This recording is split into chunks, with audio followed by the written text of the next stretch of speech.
Good morning class fifth. Subject है आपका mathematics. Lesson number हम 16 अपना एरिया एंड पैरामीटर स्टार्ट हम कर चुके हैं। तो जिसमें हमने देखा था concept of area. Concept of area क्या हमने पढ़ा था कि एरिया क्या होता है।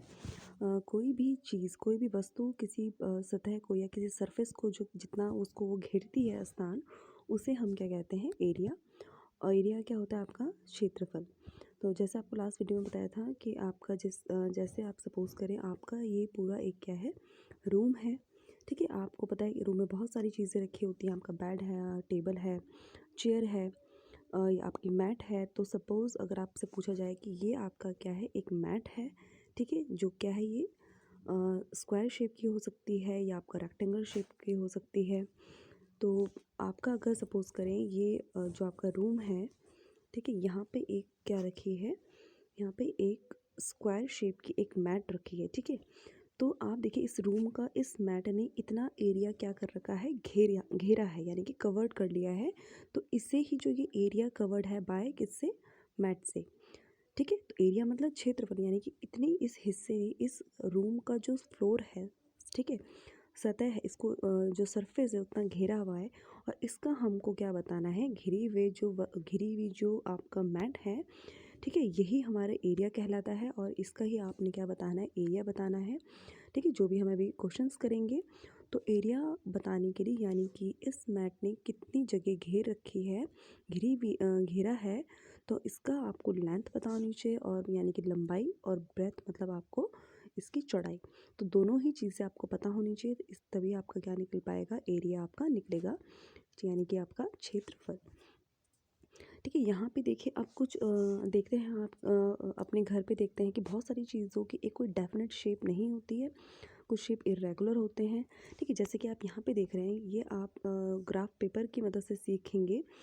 यहाँ पे देखिए जो ब्लॉक्स बने हैं, ये पूरा आपका एक ग्राफ पेपर है, शीट है ये। ठीक है, ये इस तरीके की शीट है।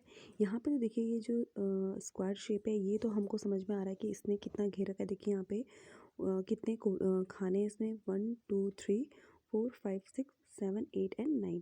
तो इसको कितने स्क्वायर पूरा बन गया है ये, तो कितने यूनिट्स हैं इसमें, 9 यूनिट से है, यानी कि 9 यूनिट्स से घिरा हुआ है।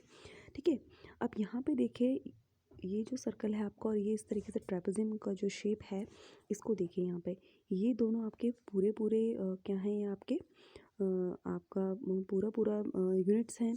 ठीक है, लेकिन जो यहाँ पे देखिए, इसके बाद ये देखिए ये वाला और ये वाला, ठीक है, और ये वाला, ये क्या है आपका, आधे घिरे हुए हैं। ठीक है, तो आपको इनको कैसे काउंट करना है, अगर आधा यानी कि कोई भी यूनिट आधी घिरी हुई है, एक का आधा घिरा हुआ है, तो उसको हम एक यूनिट, यानी कि एक यूनिट के बराबर उसको हम मान लेंगे। लेकिन अगर बहुत कम है तो उसको हम क्या करेंगे, काउंट हम उसको नहीं करेंगे। ठीक है, तो ये तो बेसिक चीज़ें, बहुत छोटी सी चीज़ें हैं। इसमें आपको बस ध्यान ये रखना है कि इसमें हम आप एक फॉर्मूला पुट करेंगे इसमें, उसके बेसिस में हम उसके क्वेश्चंस हम करेंगे। ठीक है, तो एरिया ऑफ जो स्क्वायर है उसका फॉर्मूला क्या होता है आपका, side into side square units.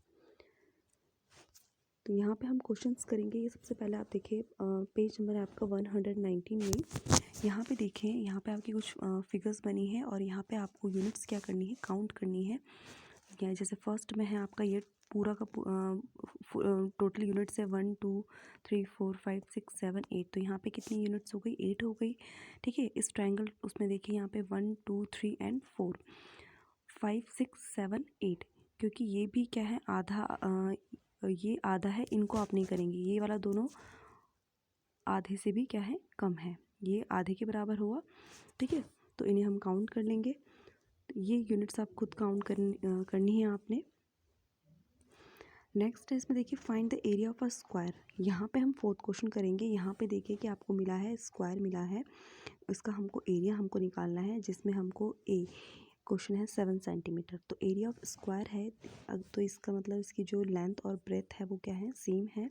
क्योंकि जो स्क्वायर शेप होता है आपको पता है कि उसकी चारों साइड्स क्या होती हैं, इक्वल लेंथ की क्या होती हैं, आपकी होती हैं। ठीक है, तो यहाँ पे देखिए लेसन नंबर है आपका 16 एरिया एंड पैरीमीटर।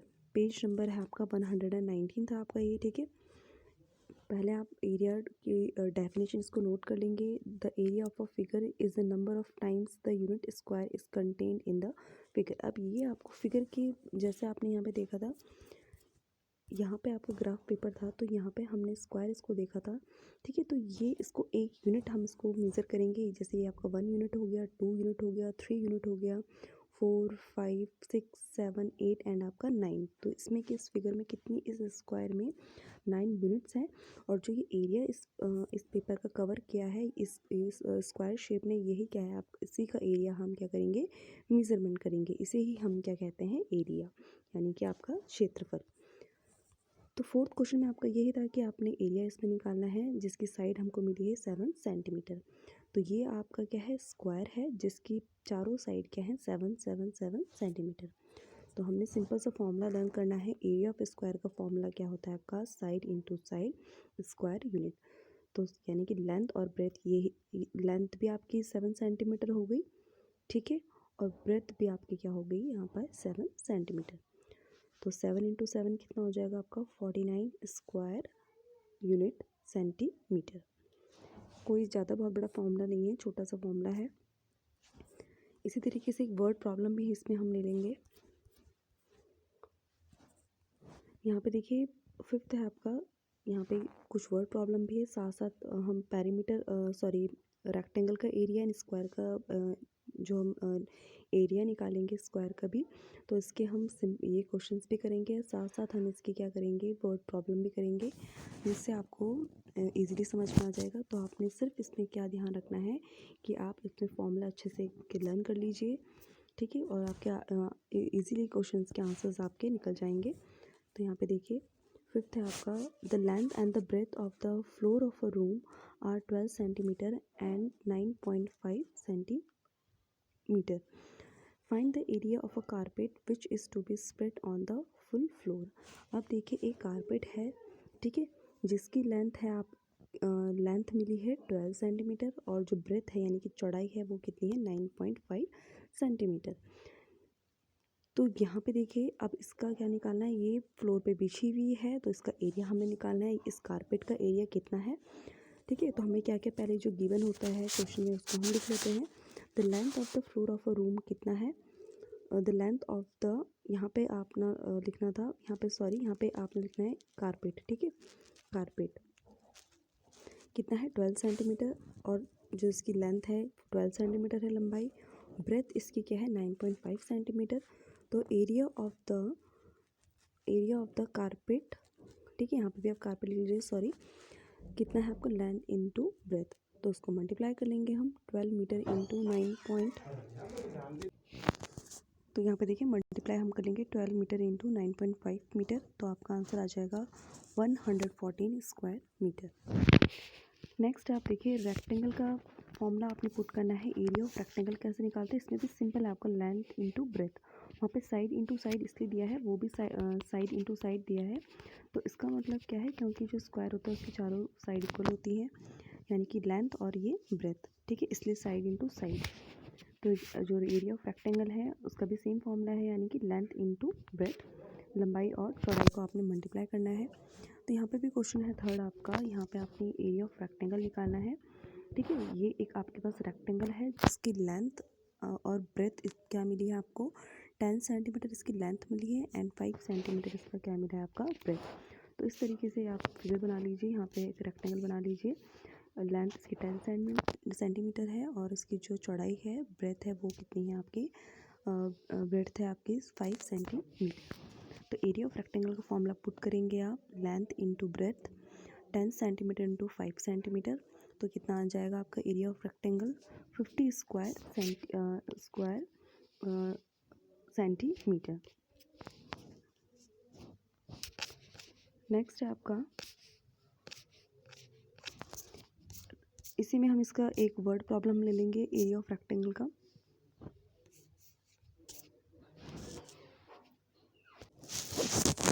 तो क्वेश्चन है आपका यहाँ पे एक word problem based on a area of rectangle. The length and the breadth of the rectangular park are 110 metre by 85 metre, find its area. यहाँ पे देखिए रेक्टेंगुलर पार्क है, ठीक है, तो उसकी जो लेंथ मिली है आपको 110 मीटर है और जो ब्रेड्थ है उसकी कितनी 85 सेंटीमीटर इसकी चौड़ाई मीटर सॉरी। तो इसका आप एरिया ऑफ रेक्टेंगल निकालेंगे। तो सबसे पहले हम लिख लेते हैं क्या क्या आपको मिला है गिवन क्वेश्चन में। The length of rectangular park is 110 metre, the breadth of the rectangular park is 85 metre and formula put करेंगे हम area of rectangular park length into breadth. तो कितना हो जाएगा आपका 110 मीटर मल्टीप्लाई बाय 85 मीटर। तो answer कितना आ गया आपका 9350 स्क्वायर यूनिट मीटर। ठीक है, तो ये आप क्वेश्चंस नोट कर लीजिए इनको। और यहाँ पे देखिए यहाँ पे एरिया है, हमने जो भी क्वेश्चन किया है एरिया ऑफ रेक्टेंगल। ठीक है, यहाँ पे आपको इस तरीके से इनके लेंथ और ब्रेड्थ मिली है। एरिया ऑफ सिर्फ आपने सिंपल इसमें फॉर्मूला पुट करना है। फोर्थ क्वेश्चन में आपने एरिया निकालना है। बहुत सारे क्वेश्चंस हैं, इनको प्रैक्टिस करते रहिए। और यहाँ पे वर्ड प्रॉब्लम भी हम इनके एक एक कर चुके हैं, एरिया ऑफ रेक्टेंगल और एरिया ऑफ स्क्वायर। ठीक है, तो ये भी आप क्वेश्चंस क्या करेंगे, इनकी प्रैक्टिस आप करते रहेंगे क्योंकि मार्च में आपके एग्ज़ाम हो जाएंगे। ठीक है, तो इसलिए अच्छे से प्रैक्टिस आप करते रहिए। नेक्स्ट वीडियो में हम करेंगे, कल हम करेंगे पेरीमीटर करेंगे। ठीक है, तो तब तक आप ये क्वेश्चंस इनको अच्छे से प्रैक्टिस करते रहिए, एक एक क्वेश्चंस कर लीजिए। ठीक है, वो सिर्फ फॉर्मूला आपने अच्छे से लर्न करना है, फॉर्मूला पुट करके क्वेश्चंस आपके इजीली होंगे। So thank you class.